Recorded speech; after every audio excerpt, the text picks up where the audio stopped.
বিসমিল্লাহির রহমানির প্যারা হাজিরিন, একটি বিষয় আমি বলতে চাচ্ছি। নবীর প্রতি দরুদ পাঠ করার হুকুম আল্লাহ রাব্বুল আলামিন পবিত্র কোরআনের সূরা আহজাবের 56 নম্বর আয়াতে বলছেন। আর রসুলের প্রতি আনুগত্যের কথা বলার হয়েছে। নবীকে আনুগত্য করো এই কথা বলে নাই, রসুলের আনুগত্য করতে বলা হয়েছে। এই দুটো কথাই বলা হচ্ছে সূরা আহজাবের 56 নম্বর আয়াতে, যেটা বলছে যে নবীর প্রতি দরুদ পাঠ করো। ওইখানে নবী শব্দ এসেছে, রসুল শব্দ আসে নাই। আর রসুলের আনুগত্য করো শব্দ, এখানে নবী শব্দ আসে নাই, রসুলের আনুগত্য রসুল শব্দ এসেছে। আমরা যদি এখন নবীর নাম জপনা করি, তাহলে নবীর আনুগত্য করা হচ্ছে না। নবীর আনুগত্য করো কথাটা বলছে না, নবীর নাম জপনা করার কথাও বলে নাই, নবীর প্রতি দরুদ সালাম পাঠ করার কথা বলছে। আমরা আমাদের রসুলের আনুগত্য করব। সেই রসুলের আনুগত্য করা, রসুলের প্রতি মহব্বত করা, যা কিছু আছে এর একটা প্রক্রিয়া আছে। আমরা যদি বর্তমান রসুলের আনুগত্য না করি, তাহলে রসুলের আনুগত্য করা হচ্ছে না। আমাদের নবী মুহাম্মদ সাল্লাল্লাহু আলাইহি ওয়াসাল্লাম তিনি ওফাত হয়ে গেছে, তার আনুগত্য করা এখন আমাদের জন্য সম্ভব নয়। তবে আমরা তার প্রতি দরুদ পাঠ করতে পারি, কিন্তু আনুগত্য করা সম্ভব নাই। কারণ যে ব্যক্তি অনুপস্থিত তার তো আনুগত্য করা যায় না। তাই আমি বর্তমান সমাজের মানুষকে নবীর প্রতি মহব্বত করতে বলা হয়েছে, এটা আমরা করি। নবীর প্রতি দরুদ পাঠ করার কথা বলা হয়েছে, এটা আমরা করি। নবীকে বিশ্বাস করতে বলা হয়েছে, এটা আমরা করি। কিন্তু নবীর নাম জপনা করার কথা কোরআনে আসে নাই। কারণটা কি? নবীর নাম রসুলের নাম জপনা করলে ওই নাম জপনাটা আল্লাহর হবে এমন কোনো আয়াত কোরআনে নাই। কারণ নবীর প্রতি রসুলের নাম জপনা, নবীর নাম জপনার মাধ্যমে আমরা এরকম ভাবে আল্লাহ পাকের নাম জপনার সামিল হতে পারছি না। সমস্যাটা এই জায়গায়। আমরা যদি নবীর নাম জপনা করি বা রসুলের নাম জপনা করি, তাহলে আল্লাহ বাদ পড়ে যায়। তাই তো গো, খুব ভালো করে খেয়াল করো। আমার রসুল, আমার নবী, তার যদি আমি নাম জপনা করি, তাহলে আমার আল্লাহ আল্লাহ বলাটা বাদ পড়ে যায়। আল্লাহ কোরআনে বলছে আল্লাহ বাদে কাউকে ডাকা যাবে না। সূরা ইউনূসের 106 নম্বর আয়াত। আমার মুখ তো একটা, উচ্চারণ তো হবে একটা। আমি যখন নবী বা রসুল বলি, মুহাম্মদ বা আমার নিজাম যাই বলি, আমার তখন আল্লাহ বাদ পড়ে যাচ্ছে। আল্লাহ বাদে আমি কাউকে ডাকতে পারি না। আবার যদি আমি রসুলকে বাদ দিই, আমার নবীকে বাদ দিই, তাহলে তো আমি শয়তানের বন্ধু হয়ে যাই। কারণ কি? শয়তানের শত্রু হচ্ছে এই নবী বা রসুল। সূরা আনামের 112 নম্বর আয়াত। তা আমি যদি রসুল বা আমার নবীর নাম জপনা বাদ দিয়ে দিই, তাহলে তোমার শয়তানের সম্পর্কের সাথে আমার সম্পর্ক হয়ে যায়, শয়তানের সাথে আমার বন্ধুত্ব হয়ে যায়, শয়তান খুশি হয়ে যায়। শয়তান বলছে আমি নবীর নাম জপনা করি না, আমি রসুলের নাম জপনা করি না। ওই বর্তমান সলিমুদ্দি হাজী সাহেব তো রসুলের নাম জপনা করছে না, তাহলে ওই জায়গায় তো সে আমার অনুসারী হয়ে গেল, এক জায়গায় তো আমার মিল হয়ে গেল। তা আমি তো শয়তানের বন্ধু হতে পারবো না। বিধায় আমার জীবন চলে গেল আমার নবীর নাম জপনা, রসুলের নাম জপনার থেকে আমি বঞ্চিত হতে পারি না। আমি নবীর নাম জপনা করবই করব, তাতে আমার যত সমস্যা হয় হোক। কথাটা তো এরকম। কারণ আমি নবীর নাম রসুলের নাম জপনা না করলে আমি তো শয়তানের বন্ধু হয়ে যাই। কারণ প্রত্যেক নবীর শত্রু হচ্ছে শয়তান। সূরা নামের 112 নম্বর আয়াত। যদি আমি নবীর নাম জপনা না করি আর শয়তানের বন্ধু হয়ে যাই, কারণ শয়তানের শত্রু ওই নবীর থেকে যদি আমি বঞ্চিত হই, তাহলে আমি শয়তানের বন্ধু হয়ে যাই। তাহলে আমি নবী বা রসুলের নাম জপনার থেকে কখনোই পিছিয়ে আসবো না। এই জায়গায় সমস্যা হয়ে গেল আমার ইশকের কারণে হোক আর যেভাবে হোক। কোরআন বলছে আল্লাহ বাদে তুমি কাউকে ডেকো না। এই আয়াত যখন আমাদের সামনে এসে গেল, আমরা নবীর নাম জপনা করি, আল্লাহ আর রসুলের নাম জপনা করি, কিন্তু আল্লাহ বাদে যখন আমি নবী বা রসুলের নাম জপনা করছি, সূরা ইউনূসের 106 নম্বর আয়াতে অস্বীকার করা হয়ে গেল। আয়াতের অস্বীকার করার কারণে কাফের হয়ে গেলাম, আর কাফের হওয়ার কারণে তো ইবলিসের বন্ধু হয়ে গেলাম। কারণ ইবলিসও কাফের, আপনিও কাফের। ইবলিস আদমকে সেজদা না করে একটা আয়াত অস্বীকার করে কাফের। আপনি আল্লাহর সাথে আল্লাহকে বাদ দিয়ে ওই নবীর নাম রসুলের নাম জপনা করে করে কাফের হয়েছে। আল্লাহকে বাদ দেওয়া যাবে না।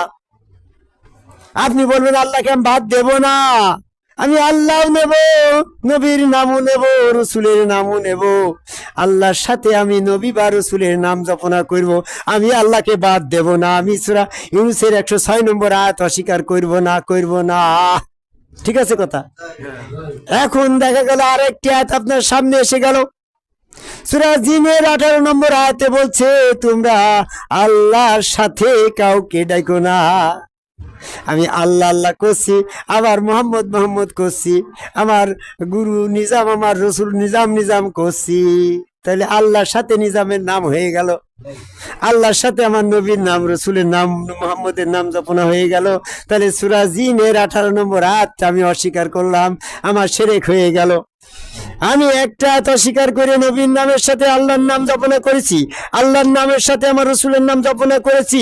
সূরা জিনের 18 নম্বর আয়াতটা অস্বীকার হয়ে গেছে। একটা আয়াত অস্বীকার করে ইবলিস যেমনটা কাফের, আমিও সূরা জিনের 18 নম্বর আয়াতটা অস্বীকার করলাম। কিভাবে?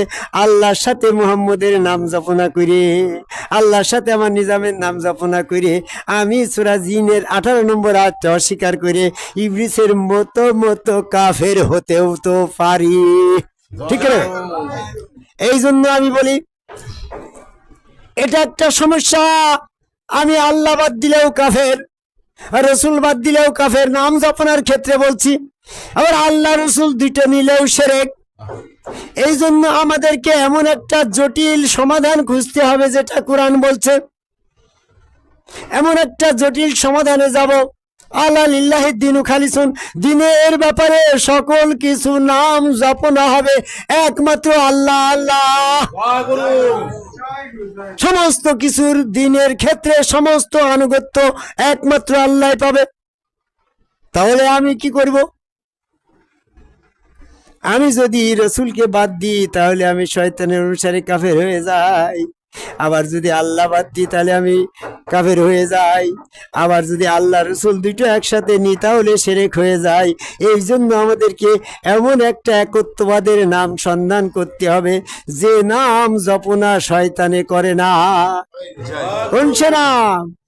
রসুলের শত্রু হচ্ছে শয়তান, শয়তানের শত্রু ওই রসুল, আর রসুলের গুণবাচক নাম গুরু। সূরা রহমানের সূরা বাকারার 151 নম্বর আয়াত এবং সূরা ইমরানের 164 নম্বর আয়াতে বলা হয়েছে রসুল তোমাকে কিতাব শিক্ষা দেবে, রসুল তোমাকে হিকমত শিক্ষা দেবে, রসুল তোমাকে অজানা বিষয় শিক্ষা দেবে। যিনি শিক্ষা দেয় তিনি তো গুরু। তাহলে মোহাম্মদ আমার গুরু, আমার নিজাম আমার গুরু। আমি গুরু নাম জপনা করলে আমার শয়তান ওই গুরু নামে আমার মোহাম্মদ কেউ ডাকে না, শয়তান ওই গুরু নামে আমার নিজাম কেউ ডাকে না। তাহলে আমি যখন গুরু গুরু করব এক জায়গায় আমি শয়তান থেকে সেপারেট হয়ে যাব। ঠিক না কথা? এখন তোমার গুরু বলে তুমি নিজামের নাম বা মোহাম্মদের নাম জপনা করলে আল্লাহ যে বাদ গেল গো, এটার সমাধান কোরআনে কোথায় বলছে? আমি কোরআন গবেষণা করে দেখলাম আল্লাহর গুণবাচক নাম গুরু। সূরা রহমানের 4 নম্বর আয়াতে খালাকাল ইনসান আল্লামাহুল বয়ান, আল্লাহ তোমাকে বয়ান শিক্ষা দেবে। যিনি আল্লাহ আমার বয়ান শিক্ষা দেয়, তো শিক্ষা দেওয়ার ব্যাপারে, বয়ান শিক্ষার ব্যাপারে তো সে আমার গুরু। তাহলে আল্লাহ আমাদের গুরু, আল্লাহর গুণবাচক নাম গুরু, রসুলের গুণবাচক নাম গুরু।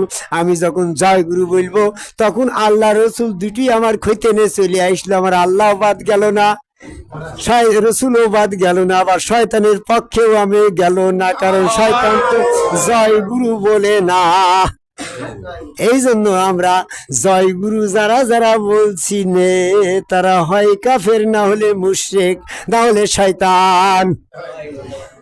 তারাই মোমেন, তারাই রসুলের দলে, আল্লাহর দলে এবং একত্ববাদের দলে আছে, যারা জয় গুরু বলে আল্লাহ রসুলকে একাকার ও অবিচ্ছিন্ন ভাবে ওই রূপে সেজদা দিয়ে জয় গুরু বলে। এজন্য আমরা সূক্ষ্মভাবে গবেষণা করি। আজকে আপনারা বিশ্ববাসী, আপনারা গ্রামবাসী, দেশবাসী, আজকে আমার এই শুভ জন্মদিনে আপনাকে আমাকে আশীর্বাদ করবেন, আর আমি আপনাদেরকে দিনের ব্যাপারে ফয়সালা দেওয়ার জন্য এই জয়গুরু বলার একটা প্রেসক্রিপশন দিয়ে দিলাম।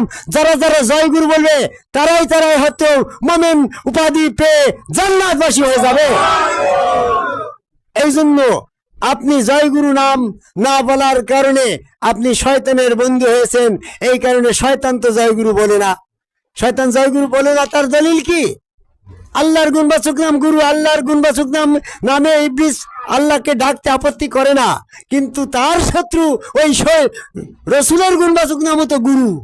আল্লাহকে যদি গুরু বলে তো রসুলকে তো আল্লাহর একটা গুণবাচক নামে ডাকা হয়ে যায়, আল্লাহ পাকের সাথে সমকক্ষ করা হয়ে যায়, সমান করা হয়ে যায়। ইবলিস তো কখনো আল্লাহর সাথে রসুলের সমান সমকক্ষ ভাবেও না। এই জন্য ভুল করেও আল্লাহর গুণবাচক নাম গুরু, ওই গুরু নামে আল্লাহকে ডাকে না। যদি গুরু নামে আল্লাহকে ডাকতে গিয়ে যদি রসুলকে গুরু বলা হয়ে যায়, কি বোঝেন?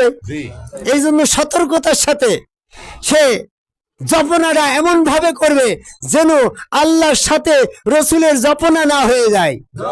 আর আমাদের সতর্কতা হচ্ছে আল্লাহর নাম জপনা করতে গিয়ে আমার রসুল যেন বাদ না যায়।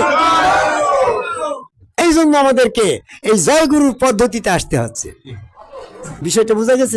আমি প্রেসক্রিপশন দিয়ে দিলাম, আপনি জয়গুরু বাদে যত নাম জপনা করেন সমস্ত নাম শয়তান জপনা করে। তাই আপনি ওই নাম জপনায় আল্লাহ করে লা ইলাহা ইল্লাল্লাহ জপনা করে যদি জান্নাতে যান, তো শয়তানও তো জান্নাতের দাবি করবে। এই জন্য আমাদের কথা হচ্ছে, যে নাম জপনা করলে শয়তান জপনা করে না, যে নাম ধরে আল্লাহকে ডাকে না, আমরা সেই নাম বলবো, সেটার নাম হচ্ছে জয়গুরু। তাহলে জয়গুরু বলবে তারাই যারা গুরু রূপে আল্লাহ বিশ্বাস করে, ওই হাত আল্লাহর, পা আল্লাহর, চেহারা আল্লাহর, ওর ভিতরে স্বয়ং আল্লাহ সক্রিয়, হ্যাঁ, ওইখানে সক্রিয় আল্লাহকে সেজদা করে, তখন সে জয়গুরু বলে। তার আগে তো সে জয়গুরু বলবে না। এই জন্য তারাই জয়গুরু বলে যারা গুরু রূপে আল্লাহ দর্শন করছে। তাই সেজদার মাধ্যমে আমাদেরকে যারা এই জয়গুরুর দলে আছে তারা সবাই আদমকে ভাই সেজদার দলে আছে, তারাই হচ্ছে মোমেন। আর যারা আদম সেজদার বিরোধী, বর্তমানে জামাত ইসলাম, চরমুনা, ফুরফুরা, মানিকগঞ্জ, আটটুসি, হিজবুত তাহরির, হেফাজত ইসলাম, কাদিয়ানী, টুপি, পাগড়ি, জুব্বাদারা, মোসকাটা, আমার গ্রামের আশেপাশে যারা এরকম মোসকাটি মুসল্লি মতন বেড়ি বেড়াচ্ছে, আদম সেজদার বিরোধিতা করছে, আদম সেজদার বিরোধী করে শয়তান যদি কাফের হয়, তাহলে এরা যদি মোমেন হয়, তা আল্লাহ পাকের মোমেন হওয়ার পদ্ধতি আর কাফের হওয়ার পদ্ধতি দুই রকমের হয়ে যায় না গো। মোমেন হওয়ার পদ্ধতি আদম সেজদা, কাফের হওয়ার পদ্ধতি আদম সেজদা না করা। তাহলে যারা আদম সেজদা বিরোধী তারাই জয়গুরু বিরোধী। তাহলে আমি একের সূত্র মতে বলতে পারি, যারা আদম সেজদা বিরোধী, আদম সেজদা করে না, তারা কাফের। আর শয়তানও আদম সেজদা করে না, শয়তান জয়গুরু বলে না, তাহলে যারা জয়গুরু বলে না তারাই তো কাফের। আর যারা জয়গুরু বলে আদম সেজদা করে, চুলদানি মোচ রাখে, বাদ্যযন্ত্র বাজায়, জন্মান্তরবাদে বিশ্বাসী, গুরুকেই রসুল বলে, রসুল রূপে আল্লাহ বিশ্বাস করে, এরাই হচ্ছে ইবলিস থেকে বিপরীত, ইবলিসের বিপরীত পথটা সিরাতুল মুস্তাকিম। এরাই সিরাতুল মুস্তাকিম, সত্যপথে আছে। সত্যপথে আসার আহ্বান করে আমার কথা শেষ করে জয়গুরু।